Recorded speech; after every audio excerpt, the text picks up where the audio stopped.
Muchas veces nos encontramos en la vida en situaciones en las que cometemos un error y no sabemos cómo afrontarlo, o nos tratan de alguna manera en la cual en vez de fomentar el hecho del aprendizaje por ese error que hemos cometido, nos castigan por ello.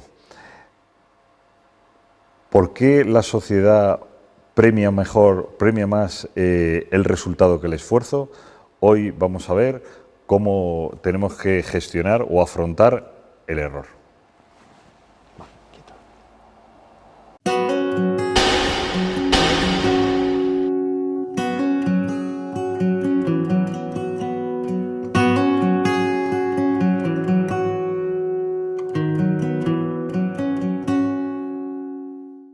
Bueno, Fernando, ¿cómo estás? ¿Qué tal? Muy bien, ¿y tú? Muy bien. Venga, hoy vamos a hablar de cómo afrontamos los errores, ¿no? Sí. Entonces, me hago una pregunta en alto. Nosotros, las personas, ¿por qué cometemos errores, no? Es una pregunta en alto, pero Vale. la pregunta es, aparte de esto, entiendo que el error se produce por la información que manejamos. Nosotros manejamos una información, Sí. y en función de esa información que tenemos, decidimos llevar a cabo una acción, Sí. X, la que Sí. sea, ¿no? Esa acción puede ser ejecutada adecuadamente o desadecuadamente por ti o por lo que piensa otra persona, que eso Sí. también es otra. Sí. Pero bueno, entonces, ¿el error viene por ahí, por la información que manejamos, o el error se comete por lo que piensa realmente otra persona de esa acción que has llevado a cabo? El error viene sobre todo marcado por unas expectativas. Me explico. Un error es cuando tú esperas que pase algo y lo que pasa es diferente a lo que tú esperas o a lo que espera otra persona. Uh-huh. Con lo cual consideramos que ha habido un error porque no se ha conseguido el objetivo que esperábamos. Uh-huh. A partir de aquí, pues se marca, por ejemplo, que para que esto esté bien hay que hacer esto. Como yo no lo hago así, cometo un error. Pero la pregunta es, ¿por qué eso está bien hecho como lo han marcado los otros? Exacto, porque eso es un error. Sí, porque eso es un error, ¿no?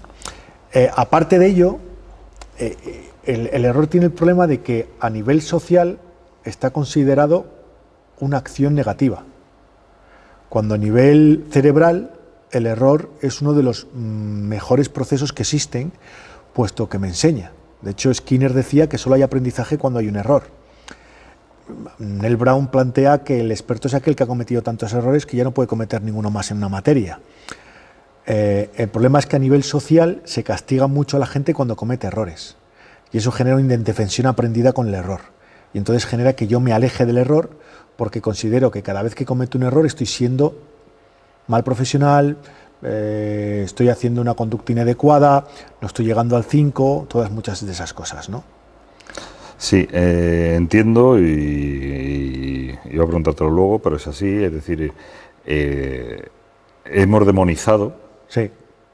el error, cuando, como tú bien dices, el error es aprendizaje, es la única forma de aprender que existe, ¿no? Sí. Prueba-error. Sí. Al final es lo que se utilizaba con las ratas de laboratorio, ¿no? Sí. Pero a mí me gusta mucho el ejemplo de la bicicleta, Sí. porque es más sencillo. Sí. Es el de cuando empiezas de pequeñito, te Sí. quitas los ruedines y empiezas a montar en Poco a poco, bici, sí. ¿vale? Y te caes. Sí. Vamos, conozco poca gente, bueno, no conozco a nadie que empiece a montar en bici y monte en bici.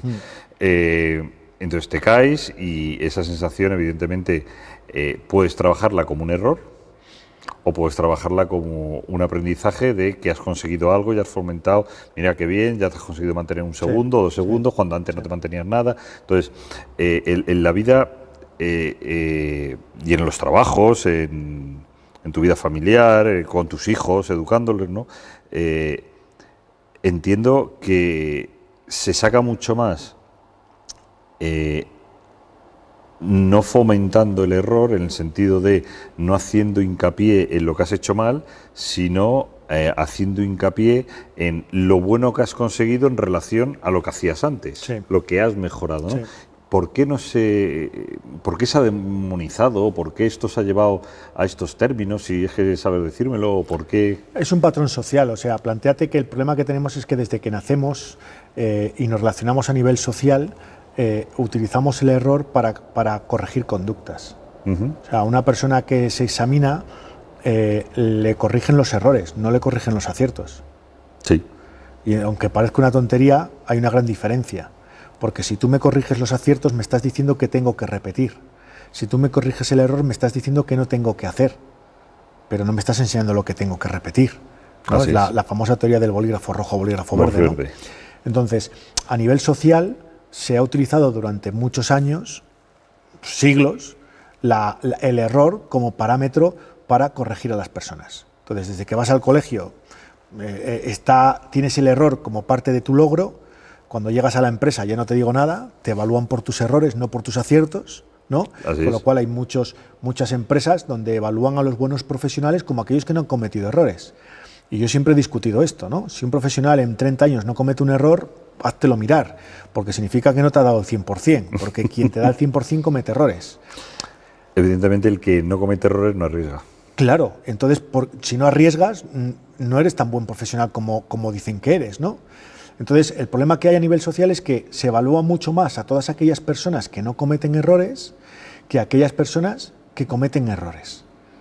El error para mí no es importante, lo que es importante es repetir el error, porque es donde estás demostrándome que no has aprendido de él. Me explico, que has entendido que tú no eras responsable de lo que se había hecho. O sea, si hay un error y tú te responsabilizas de lo que hay, eso es suficiente para que tu cerebro en la siguiente situación en la que estés delante te avise por adelantado para que no vuelvas a cometer el mismo error. Si tú cometes un error y culpabilizas a alguien de ese error, vuelves a cometerlo porque no eres tú nunca el culpable, ¿no? Exacto. Has comentado lo de... Yo lo conozco. Sí. Pero a lo mejor no todo el mundo lo conoce. Sí. Lo del bolígrafo rojo y el bolígrafo verde. Sí. Explícalo un poco, porque es muy sencillo, pero que da... A mí ese ejemplo me da un claro... Una clara forma de poder ver cómo se está actuando ante las personas por un simple color de un bolígrafo. Sí, a ver, el bolígrafo rojo y el bolígrafo verde es que normalmente se utilizan los bolígrafos rojos para remarcar aquello que está mal, lo rojo, ¿no? Y utilizamos lo verde para remarcar aquello que está bien. Normalmente cuando tú corriges a una persona, utilizas bolígrafo rojo cuando tú te dedicas solamente a marcar en una hoja todo aquello que es incorrecto. Entonces le dices a una persona que tiene un 6, pero no le dices que tiene un 6 por lo que tiene. Tiene un 6 y le enseñas lo que tiene mal.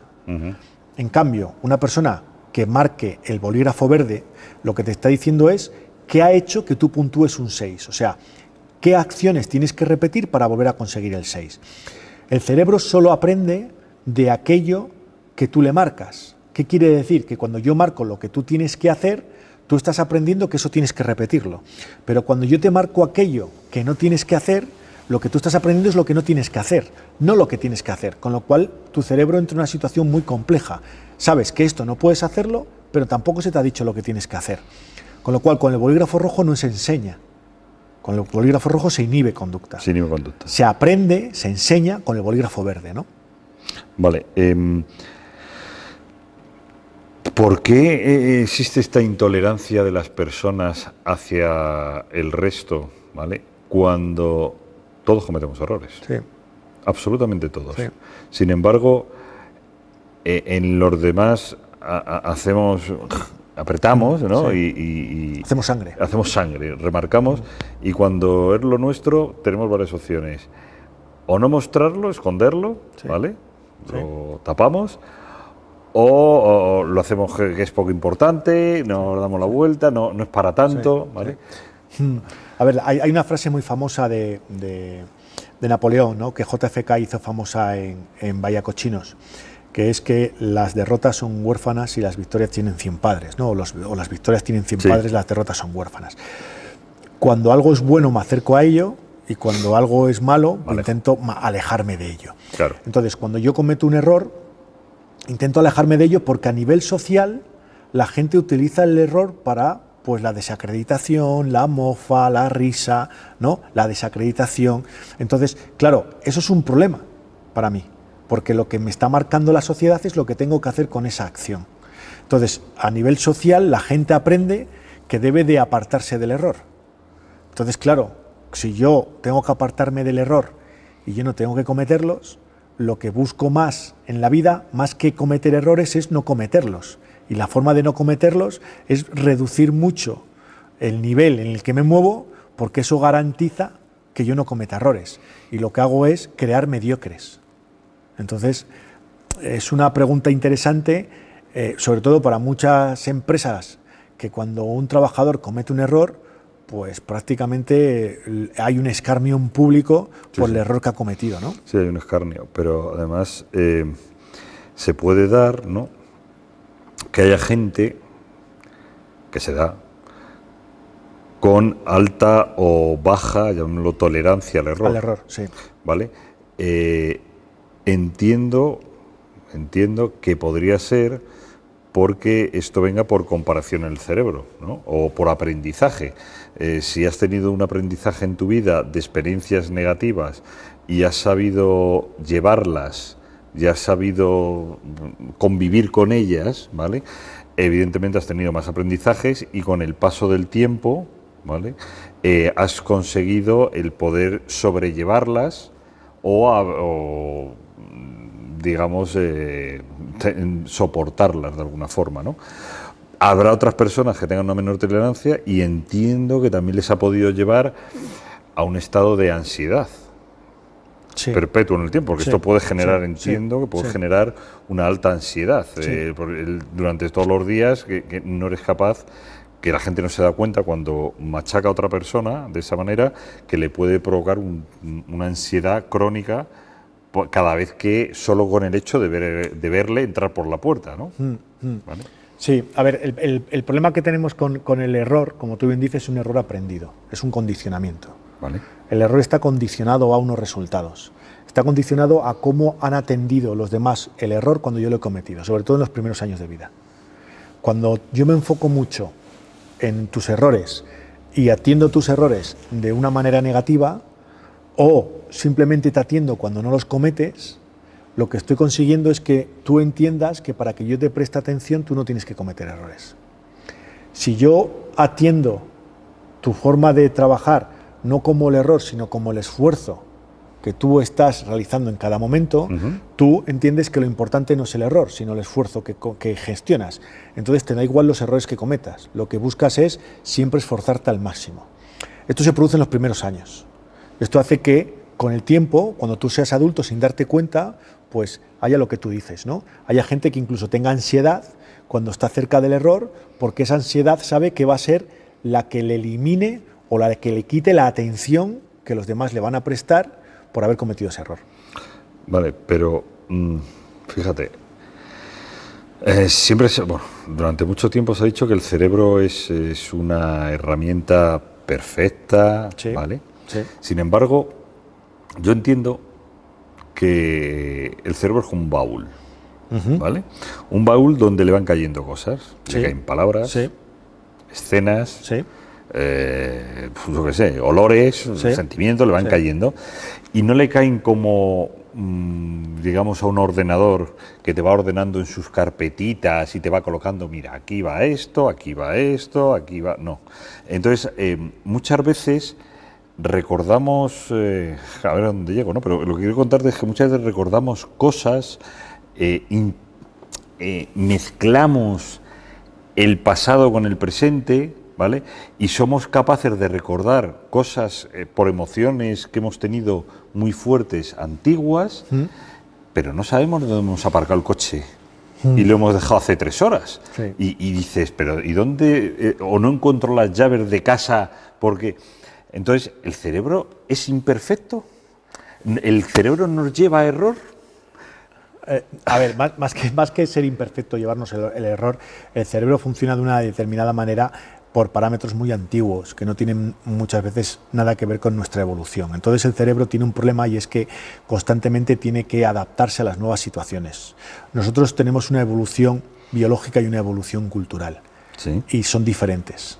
Nuestra evolución biológica va a nivel biológico y nuestra evolución cultural es exponencial. Entonces, obligamos al cerebro a estar todo el día intentando actualizarse, vamos a decirlo así, ¿no? Vale. Entonces, eso hace que el cerebro, como hoy lo vemos, lo podemos ver como un cerebro imperfecto que comete errores. Pero no comete errores porque esté mal hecho, comete errores porque nosotros avanzamos mucho más rápido de lo que él pueda actualizarse. Pero claro, tú imagínate un avión Sí, con pasajeros sí. y el piloto dice, ¿he echado gasolina? Yo creo que sí, y no ha echado. Entonces, cuando se trabajó el hacer un checklist para que se verifiquen, eso es porque el cerebro se entiende que comete errores, ya sea por carga de tarea, que te provoca distracciones, ya sea porque, como se dice vulgarmente, tienes la mente en las batuecas, ¿vale? Y te vas. Entonces, al final, sí comete errores en el sentido de que de vez en cuando se distrae, se va, no consigue mantener la atención durante mucho tiempo por X, ¿vale? Porque tenga un esfuerzo excesivo durante todo el día. O apatía. O apatía, ¿vale? O por estrés, también puede ser, claro, puede ser muchas cosas. Entonces, y por eso se han hecho los checklists. Los checklists, el hacer un proceso, ya no un checklist, el hacer un proceso de decir, imagínate, voy a dejar siempre esto aquí, porque sé que si no me acuerdo dónde está, como siempre dejo un sitio para dejar un objeto, el que sea, ¿vale? Sé que voy a ir a ello y va a estar ahí, lo voy a encontrar. ¿Sirve para evitar o minimizar los errores? A ver, los checklists, como tú sabes, se crearon en 1935 por un accidente aéreo, ¿no? Entonces, el checklist sale como una hoja de verificación para verificar los trabajos de ciertos profesionales que cuando cometen un error, pues tienen unos resultados bastante negativos, ¿no? Como es la muerte, ¿no? Por un accidente aéreo. Entonces, los checklists lo que hacen, digamos, es certificar que tú has hecho los pasos necesarios para que uno de esos pasos que no se hagan genere un error, vamos a decirle, llamativo, importante, que puede generar algo. Entonces, ¿los checklists sirven? Sí. ¿Podemos vivir de checklists? No. ¿Por qué? Porque nuestro cerebro, si vivimos el 100% de nosotros, trabajamos checklists, lo que hacemos es que nuestro cerebro, digamos, se atonta porque no lo entrenamos. Ahora, cada profesional o cada persona debe tener claro qué le genera demasiado estrés, presión, o qué le genera demasiada apatía, y en esos dos parámetros es donde tengo que hacer los checklists, porque ahí es donde pierdo la competencia, es donde pierdo la fluidez. Entonces, todo el mundo necesita checklists para trabajar, pero no todo el mundo necesita los mismos checklists. Pero entonces, ¿tenemos memoria? Sí. ¿O ella nos tiene a nosotros? Ten en cuenta que muchas veces estamos, te cuento algo a ti, por ejemplo, y mezclamos los días. No, esto no lo dijiste este día, lo dijiste otro. Mezclamos pasado con presente. Y claro, esto, si lo quieres llevar a más lejos, cuando se comete un delito... Sí, la memoria del testigo, que llaman.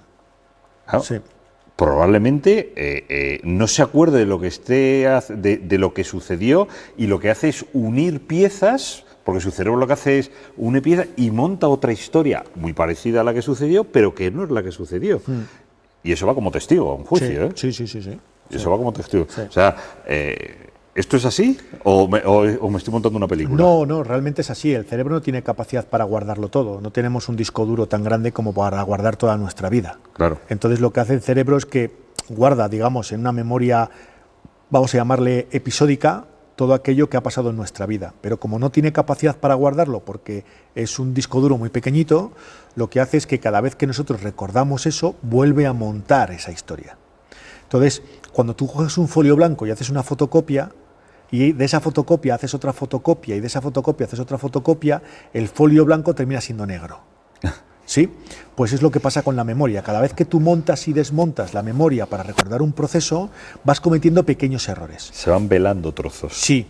Esos pequeños errores que parece que no tienen importancia de una a otra repetición, 10, 20, 30 repeticiones después, hace que tú llegues un día a un sitio y digas, oye, pero si yo recuerdo que esto estaba aquí enfrente, ¿no? O que esto no era tan grande, o que esto...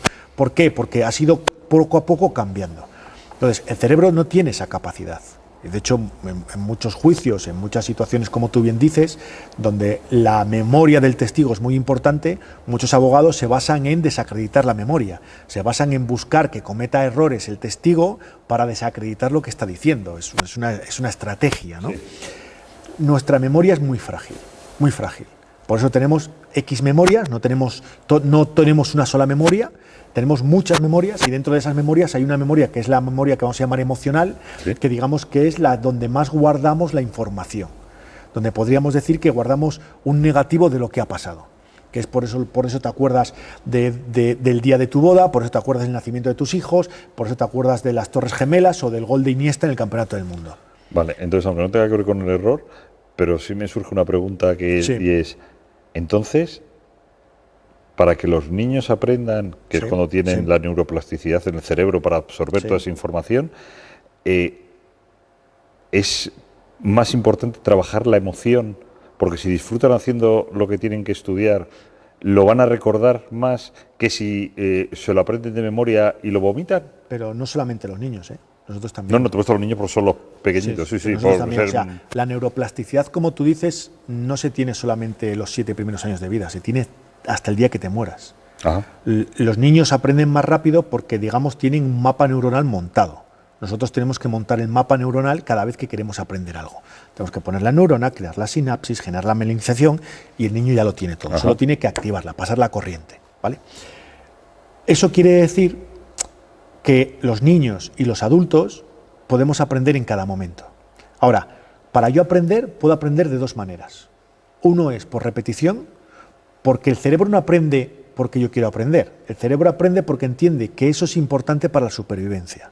Entonces, todo aquello que yo repito, el cerebro lo aprende porque entiende que aprendiéndolo va a gastar menos energía, crea un automatismo sí. y entonces reduce energía. Entonces, cuando yo repito algo, estoy fastidiando al cerebro. Entonces el cerebro dice, vale, pues entonces lo aprendo, lo automatizo y así ya no gasto tanta energía, ¿vale? Entonces, cuidadito con lo que repetimos, que antes o después lo aprendemos. El segundo patrón es que todo aquello que es emocionalmente muy alto, mi cerebro entiende que ese patrón extraordinario debe de aprenderse. Entonces, yo quiero aprender algo, tengo dos opciones. O repito sí. o genero una emoción. Sí. Entonces, cuanto más me emocione yo en un aprendizaje, menos repeticiones necesito. Entonces, los grandes profesores no eran los que te enseñaban mucho, eran los que te emocionaban, porque tú podías prácticamente aprender sin estudiar, porque la emoción de lo que te enseñaban era suficiente para guardarlo. Tú coges un libro que sea de algo que a ti te gusta, lo lees una vez y puedes prácticamente dar una clase del libro.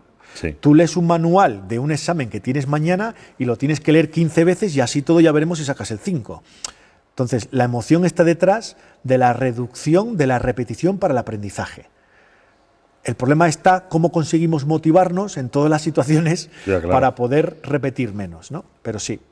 Volvamos a, si te parece, al tema del error. Sí. ¿Vale? Y ya que hemos estado hablando de los niños, voy a aprovechar. Vale. Cuando eres niño, sí. No te planteas cometer errores, ¿vale? No, porque te da, entiendo que puede venir por el hecho de que te da lo mismo quedar en ridículo o no, o qué piensen los demás, sin llegar al ridículo, ¿vale? ¿Qué piensen los demás?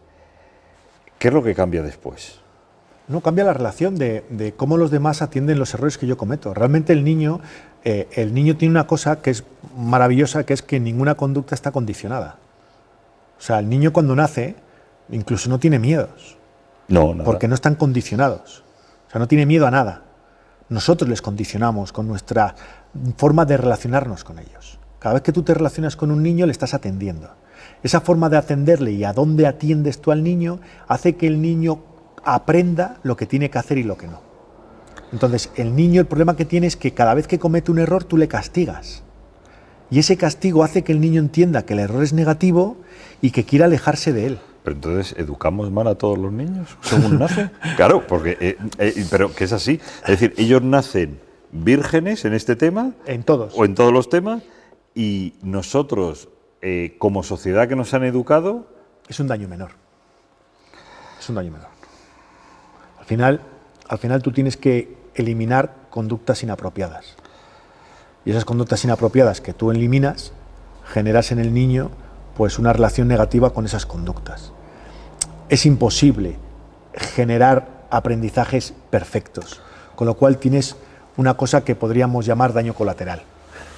Sí, pero, joder, pero sí, vamos a llevarlo al extremo, ¿vale? Vale. Es un absurdo, pero Sí, muchas veces por reducción al absurdo se sacan Vale, cosas. vale. Si un niño no comete errores nunca, Sí, ¿vale? No aprende nunca.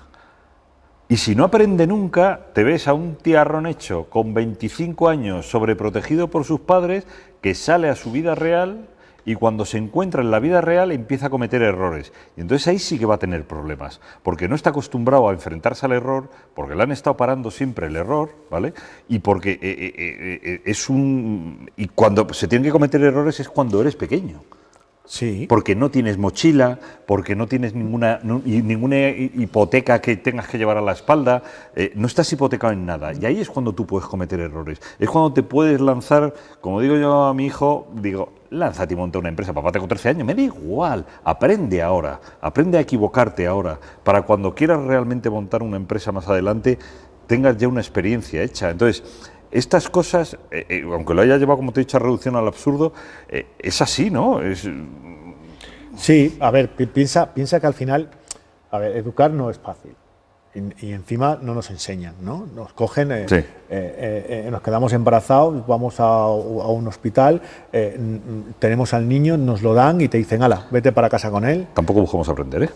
Sí, pero, No nos enseñan y tampoco buscamos. pero no hay tampoco muchas escuelas donde aprender, me refiero. Bueno, tampoco. Que no es fácil, hay muchas otras cosas que es mucho más fácil encontrar cómo aprender que cómo ser padres, ¿no? Sí, pero cuando tienes un hijo, fíjate, ¿eh? Tienes un hijo y el primer hijo que tienes, primer año de vida, te compras el libro de 0 a 1 año y te lo empapas. Ahora, de 1 año para adelante ya te da lo mismo, ya no hay más libros, ya solo es de 0 a 1 año. Y con el segundo ya ni te lo lees. Entonces, pero es así. A ver, más que, vuelvo a decirte, lo que el problema que tenemos es que no hay a nivel social lo que podríamos decir los parámetros para ayudar Sí. a las personas a que salgan. Entonces, cada uno al final resuelve como puede. Entonces, cuando resuelvo como puedo, los niños todo el día prueban. ¿Por qué? Porque están aprendiendo y la forma de aprender es probar. Entonces, digamos que sacan de sus casillas a sus padres. ¿Por qué? Porque al final todo el día probar, pues le generan ansiedad a los padres. Entonces, los padres al final, ¿qué es lo que hacen? Pues atacan todos los errores para eliminarlos. Entonces, todo aquello que los padres entienden que está mal, lo consideran un error y lo eliminan. Entonces, el niño aprende que todo aquello que es inadecuado es un error, no se debe de hacer. Entonces, al final, vuelvo a decirte, no es un mal menor, pero porque no nos enseñan de forma adecuada cómo tratar y gestionar esto. Entonces, los niños normalmente tienen una relación inadecuada con el error porque sus padres, la sociedad, sus profesores, sus amigos, todos le castigan cuando comete errores. Vale, pero fíjate, cuando cometes un error Sí. y luego vuelves a cometer un error parecido, Sí. ¿vale? Deberías saber identificar esas debilidades que estuviste en su momento o esas fortalezas, ¿no? Que te llevaron a gestionarlo. Y te pongo un ejemplo muy sencillo. Aunque sé que no te gusta el fútbol, pero el ejemplo es fácil. Un jugador de fútbol Sí. comienza el partido, Sí. pita un penalti a favor de su equipo, Sí. le ponen el esférico en el punto de penalti, Sí. lo lanza y lo falla. Sí. Ya falla otros. Sí. Se va del partido.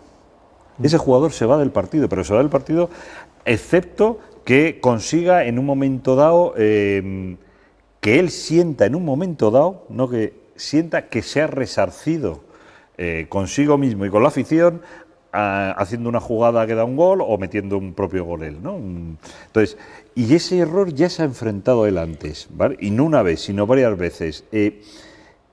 ¿Cómo podemos, ante una persona, identificar esas fortalezas o esas debilidades que tiene para intentar fomentar las fortalezas, evidentemente? A ver, lo que estás planteando del error ese es una ¿Sí? relación que se tiene con la libertad. Vale. Vale. Amplía. Amplio. Un jugador que falla un penalti y se va del partido es porque tiene dos cosas. Lo primero, antes de tirar el penalti, Sí. no aceptó fallarlo. Vale. Y lo segundo es, tiró el penalti para no fallarlo, no para meterlo. Entonces, es el gran problema que tenemos en la vida. En la vida, normalmente, la gente no nos dice que cuando hacemos algo, lo más importante es aceptar la peor opción, porque eso te da libertad para poder luchar por la mejor opción. Si lo llevamos a humanismo, el planteamiento de Carl Rogers es muy básico. Tú no puedes cambiar hasta que no aceptas cómo eres. Si no, no estás cambiando, estás huyendo de quién eres. En conducta pasa lo mismo. O tú aceptas cometer el error y luego haces todo lo posible para no hacerlo, o si no, lo que estás haciendo en la vida es hacer conductas que te alejen del error. Claro, pero hay personas que tienen habilidades innatas. Innatas. Bueno, habilidades. Sí. Quitamos el innato, ¿vale? Hay personas que tienen habilidades, ¿vale? Y hay otras personas que, o esas mismas personas, en otras áreas no tienen esa habilidad, sí, ¿vale? Y lo ejercitan con el esfuerzo, sí, ¿vale? Sí, compensan con el esfuerzo. Sí, la falta de habilidad. Exacto, que es lo que estamos haciendo. Entonces, ¿en qué deben potenciar? ¿La habilidad o el esfuerzo? ¿Tú qué crees? Lo que yo crea. Yo creo que yo suelo fomentar el esfuerzo, sí, por encima de la habilidad. Vale, ¿por qué?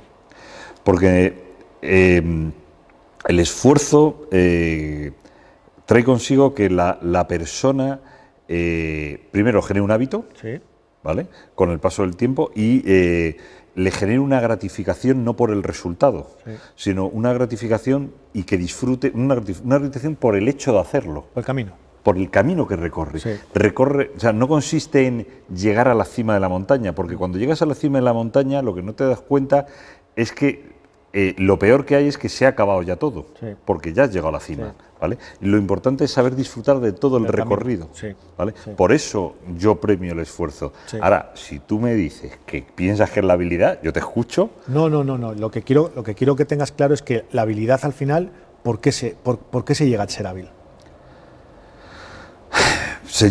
Porque una persona llega a ser hábil, bueno, puede haber una parte innata, como te he dicho antes, sí, en algunas personas, sí, ¿vale? Yo he visto gente que tiene unas habilidades o unas destrezas superiores a otras personas sin haber hecho las repeticiones necesarias o que otra persona necesita. Pero es que a lo mejor no ha hecho esas repeticiones porque ha habido más motivación. Y cuando digo motivación es que ha habido más emoción. Claro. Una repetición no tiene el mismo valor en dos personas. Yo a lo mejor hago repeticiones y cuando hago esas repeticiones me emociono muchísimo y esas repeticiones mías valen como 100 o 1000 repeticiones de otra persona. Sí, pero fíjate,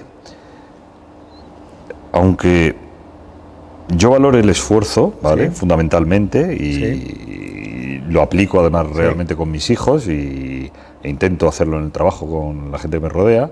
Sin embargo, la sociedad no premia el esfuerzo, premia los logros que se consiguen sin haber realizado esfuerzo. No, premia logros. Pero sin haber realizado esfuerzo. No, premia logros. Entonces, claro, el problema está que aquellas personas que se esfuerzan menos, como tú planteas, van a conseguir antes el logro. Y entonces le premio más a ese que al que se esfuerza más. Sí, pero tú sabes esto de... Estás fuerte y sin ir al gimnasio. Sí. Eso lo he vivido yo porque... Sí. Entonces, y queda mejor... que sin ir... Pero claro que vas al gimnasio. Sí, o a estudiar un 9,5. No he tocado ni los libros. Pues esas cosas... Pero tú crees que realmente... Y la sociedad entonces es lo que valora. Mira, sin tocar... Y son los que salen en la tele, en los programas de... Fíjate, sin haber... Sí. ¿Qué me estás contando? Sí, pero ¿tú realmente crees que eso es así? No. No, claro. Pues ya está. Lo que quiero que veas es que cualquier persona que tiene un mínimo de destreza, detrás de ese mínimo de destreza hay dos cosas. Habilidad, vamos a llamarla así como tú dices, y luego tiene el patrón de un esfuerzo que ha hecho. Hay gente que necesita menos esfuerzo porque digamos que es capaz de generar más habilidad con menos repeticiones, ¿vale? Y hay gente que necesita más esfuerzo, necesita hacer más repeticiones. Las personas que tienen menos habilidad para hacer algo, o sea, más habilidad para hacer algo, vamos a decir, si se duermen, Sí, una persona que genere esfuerzo termina cogiéndola. sí. ¿Vale? Entonces, yo para mí, donde está el secreto, y no porque esté el secreto, sino porque es donde está la mayor capacidad de desarrollo, es en el esfuerzo. Si unimos esfuerzo a habilidad, ya, como tú bien dices, ya tenemos a la persona perfecta, ¿no? Pero de esas hay pocas. Pero normalmente las personas que suelen llegar a ciertos parámetros son personas que tienen mucho esfuerzo. Entonces, ¿cuál es el problema a nivel social?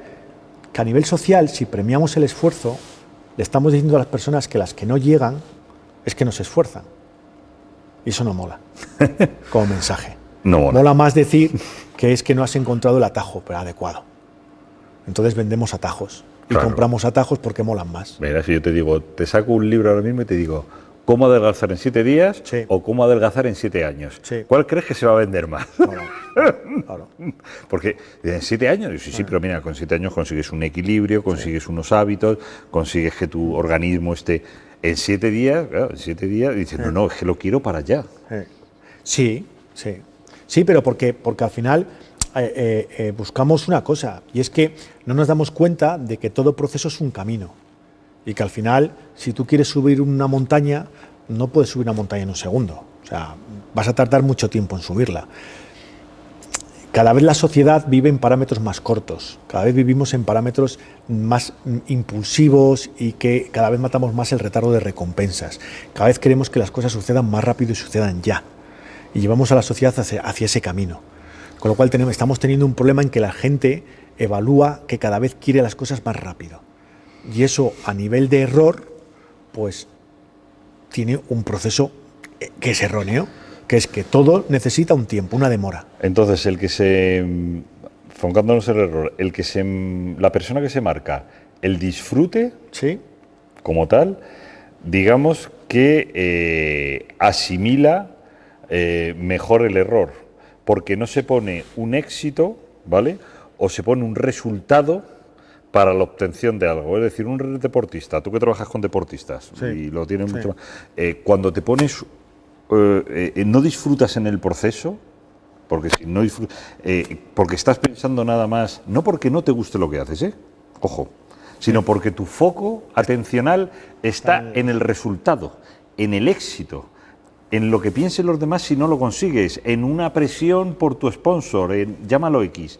¿Eso realmente fomenta el error?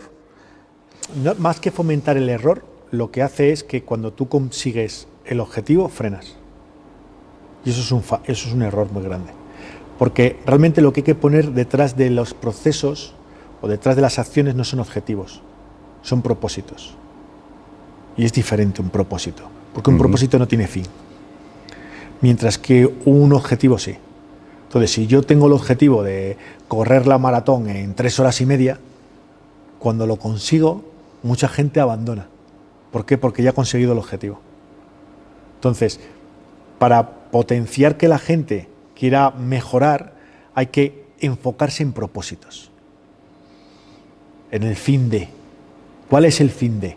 O sea, no me digas quiero correr en 3 horas y media. Dime el fin de por qué quieres correr en 3 horas y media. Porque quiero sentirme competente. Vale, pues entonces vamos a poner el propósito de que te sientas cada vez más competente cada vez que corras. Eso hace que no haya un fin. Vale, ¿y cómo puedo conseguir que una persona tenga una mentalidad, vamos a llamarlo mentalidad, ¿vale? Sí. Fuerte, Sí. o fuerte en el sentido de equilibrada, para poder afrontar mejor el error? ¿Eso se trabaja diariamente? Sí. ¿Depende de la actividad? Bueno, vamos a empezar por ahí. Te pregunto, ¿se trabaja diariamente? Sí. ¿Cómo? Con los patrones básicos de trabajo de la mente. El trabajo de la mente tiene que hacerse de 3 formas, que son lo que yo llamo las 3 Cs. De forma continua, de forma contextual y de forma consciente.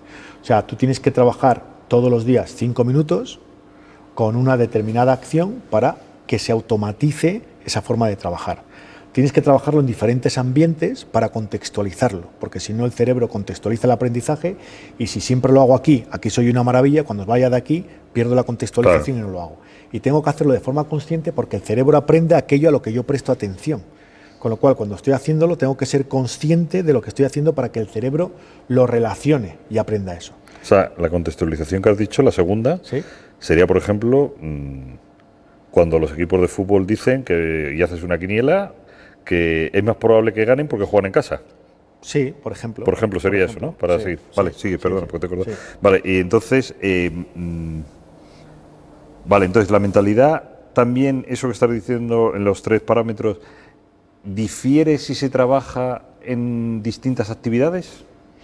¿O es lo mismo? ¿Se trabaja igual? ¿Se trabaja igual en el deporte? ¿Se trabaja igual en el trabajo? ¿Se trabaja igual en la familia? La mentalidad es mentalidad. Aquí y en todas partes. Sí. La mentalidad es el mindset. El mindset es mind, que es mente, y set, que es set, proceso, ¿no? Entonces es los mapas mentales que tú tienes para tú ejecutar de una determinada manera una determinada acción. Esos mapas mentales que tú tienes se crean por rutinas que tú vas haciendo continuamente y que van teniendo resultados. De manera que los resultados positivos tu cerebro los va guardando y los resultados negativos tu cerebro los va evitando. Hasta tal punto que tenemos mindset de cosas que a lo mejor ni nos imaginamos. Pero que el mindset encima se activa por contextualización, que esto es importante. O sea, yo cuando entro en el baño se activan todos mis mindset del baño. Aunque yo no lo sepa, el 2% de mi cerebro se activa y entonces se activa el proceso de lavar los dientes. ¿Por qué? Porque yo siempre los lavo en el baño. Y esto es algo que la gente no se da cuenta, pero que se activa de una determinada manera. Pero no solamente se activa así, sino que yo siempre me lavo los dientes igual. Pero esto es jorobado. Porque si yo, por la noche, ¿Sí? la cama es para dormir. Sí. Si yo en la cama me dedico a leer, ¿Sí?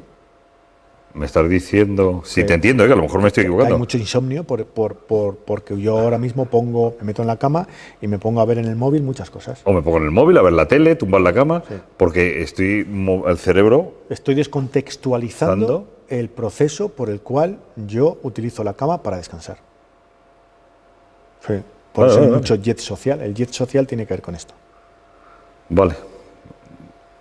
¿Se puede... Ahí me han dejado. ¿Se puede el error trabajar... o se puede fomentar el error aun estando disfrutando con ello que tú te equivoques? En el sentido de, y te digo por ejemplo, cuando estuve viendo la película de, no me acuerdo, de la historia de las Venus Williams, ¿vale? Sí. Me acuerdo que que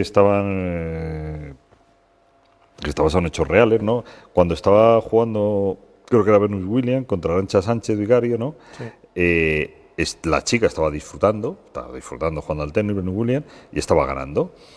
Y en ese momento se lesionó a la Arantxa, ¿no? Sí. Fue al vestuario, estuvo para el partido bastante tiempo y se salió del partido. Sí. Y ganó Arantxa al final, Sí. ¿vale? Porque la otra persona se salió del partido. Sí. ¿Eso es lo que hemos estado hablando de trabajar la mentalidad? ¿Eso es se fue del partido por... No sé por qué se fue, o sea, no sé si sabrás por qué se fue el partido, pero ¿sabrías decirme por qué esa manera que entiendo que Arantxa se lesionó y no fue para provocar el error, pero consiguió, pero consiguió que la otra persona cometiera ese error, ¿no? ¿Eso realmente se trabaja así o se provoca por algo en concreto? ¿Se va la persona de repente y no vuelve? ¿Por qué? Es un pensamiento supersticioso. Pasa lo mismo que con las rachas. Estoy en racha y como estoy en racha no fallo. Como los baloncesto. Exactamente. Y cuando dejo de estar en racha empiezo a fallar. Entonces, son pensamientos supersticiosos. Cuando tú coges la información que tú coges del ambiente, solo puedes coger el 10% de la información que hay. Con ese 10% yo genero un informe que hace que yo tenga una confianza en mí. Si yo cojo el 10% de que llevo 10 tiros y los 10 tiros los he metido, sí, genero confianza para el siguiente tiro. Con lo cual el siguiente tiro no hay ansiedad, no hay estrés. Si yo cojo la información de que llevo 4 tiros fallados o de que voy a fallar el siguiente tiro, al final lo que hago es fallar muy posiblemente. Vale. Donde yo preste atención es donde estoy enfocando que se va a repetir. Acuérdate lo que te he comentado antes.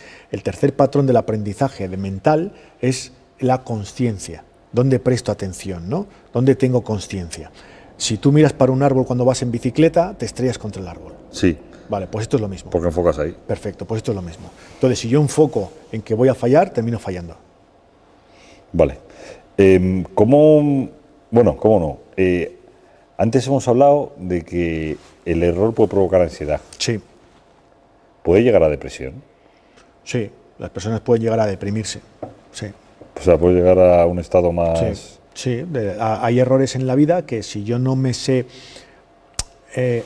gestionar ese error de forma adecuada, me puedo terminar deprimiendo. Sí. Vale, y por último, ¿cómo puede crecer una persona que esquiva siempre los errores? ¿Se puede crecer? Esquivando siempre los errores. Sí, se podría, esa persona podría... Esa persona va a crecer, pero no va a crecer lo mismo que si trabajase los errores de otra forma. O sea, no quiere decir que por no cometer errores no crezcas. Al final hay un aprendizaje, que es el aprendizaje vicario, que es el aprendizaje en el cual yo aprendo por lo que le pasa a los demás. Entonces realmente no tengo que vivir el error directamente, pero sí el error me enseña más cuando me pasa a mí que cuando le pasa a los demás. Ajá. Entonces yo puedo vivir viendo el error en los demás y aprendiendo de eso. Pero como el error no me pasa a mí y la sensación de cometer el error y sentirlo dentro es un empujón muy grande, pues no aprendo lo mismo que aquella persona que lo recibe directamente. Con lo cual, esquivando errores sí aprendo, pero no me desarrollo todo lo que podría desarrollarme si cometo yo los errores. O sea, es como simpatizar algo con el error. Sí. Viéndolo desde fuera, Sí, ¿no? sí. Vale, pues si te parece cerramos con el decálogo. Perfecto. Y... Vamos a ver el decálogo sobre el error, ¿vale? Vamos a ver cómo gestionarlo o afrontar el error, y para ello vamos a entender que el error es una consecuencia. ¿Es una consecuencia o una acción? Dentro de esa acción, el error, cuando nosotros nacemos, no está condicionado, no tiene un patrón positivo ni negativo, simplemente es una consecuencia. La sociedad es la que va marcándonos poco a poco, sobre todo en los primeros años de nuestra vida, cómo nosotros nos vamos a relacionar con el error en nuestra vida por cómo la sociedad atiende los errores que nosotros cometemos. A partir de aquí se crean dos tipos de personas. Unas personas, por un lado, son aquellas que se enfocan en los resultados y las otras personas son aquellas que se enfocan en los procesos. Las personas que se enfocan en los procesos, digamos que son aquellas que aceptan mejor el error porque entienden que dentro de todo proceso hay errores y que es el trabajo el que genera el beneficio, el esfuerzo. En cambio, las personas que se centran en el resultado son personas que enfocan en no cometer errores, enfocan en tener resultados positivos, y para tener resultados positivos no se puede cometer errores. Con lo que hacen constantemente es bajar la capacidad de sus acciones, la dificultad de sus acciones para conseguir los resultados adecuados y no cometer errores. Esto hace que el error sea parte vital en nuestra forma de desarrollo, siempre y cuando la persona que comete errores los acepte. Si yo acepto los errores que cometo, aprendo de ellos. Si no los acepto, como no son míos, pues no tengo nada que aprender y entonces repetiré error tras error. Para ello, debo de entender que debo de aceptar el error como parte de un proceso de aprendizaje y entender que el error no es ni negativo ni positivo, simplemente el error me enseña algo y aprender de él. ¿Para qué? Para entender qué provoca el error. Cada vez que superamos un error, llegamos a una nueva puerta. En esa nueva puerta vamos a cometer otro error, que cuando lo superemos nos va a permitir llegar a otra puerta. Y esto es un camino infinito, en el cual debemos de saber que la vida es una consecución de errores y que aceptar el error y entenderlo nos puede permitir tener una vida mucho más satisfactoria. Perfecto. Bueno, pues espero que la gente le sirva lo que hemos hablado hoy para poder afrontar de mejor manera los errores y por lo menos para ellos mismos les sirva de esa forma de gestión de llevar una mejor vida más tranquila, que no les provoque ni ansiedad ni depresión. Ni depresión. ¿Vale? Yo espero también que les podamos ayudar a que entiendan mejor el error y lo sepan gestionar mucho mejor. Bueno, pues hasta la próxima. Hasta la próxima y cuidaros.